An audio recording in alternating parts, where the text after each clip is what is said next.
South Carolina's major port city is a great place to visit, but where to stay in Charleston is a question requiring a little research. Charleston offers visitors infinite variety, including a rich history and great beaches. The best areas to stay in Charleston depend on your main interests, although nowhere is too distant from all bases.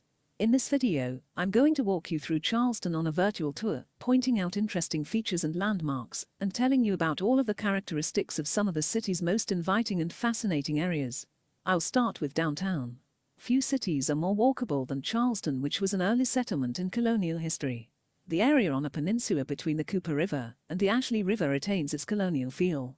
There are few high-rise buildings in downtown and plenty of landmarks as you walk along its cobblestone streets. Charleston was originally a walled city, and the French Quarter was within those walls. Trading has continued in the 19th century historic Charleston City Market at the junction of Market Street and Meeting Street since it first opened.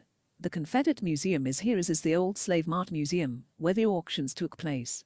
Mount Pleasant is a growing suburb within the Charleston metropolitan county.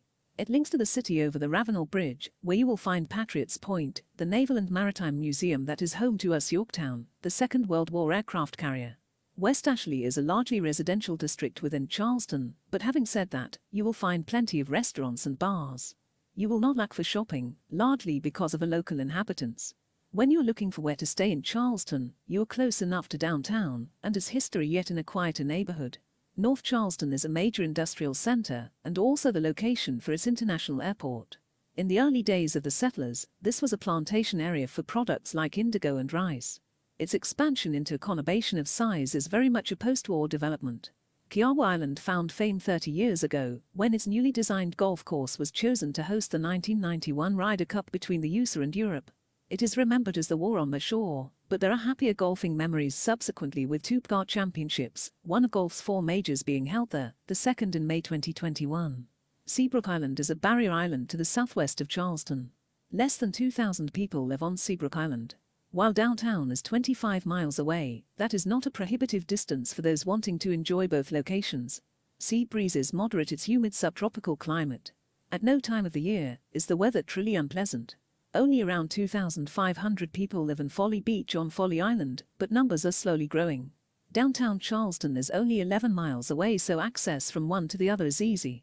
It has a pier that stretches out 1,000 feet into the Atlantic, and that naturally attracts fishermen who do not want to go out to sea.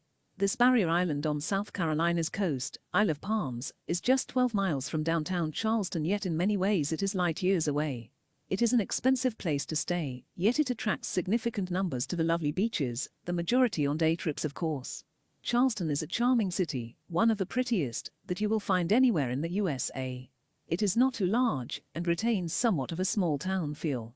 At every turn, you will see something of interest, historical or cultural. You can expect fine dining with fresh seafood a favorite. So, now you know where to stay in Charleston. All that's left is to go and start getting things booked, so you can look forward to uncovering its wonders for yourself as soon as possible.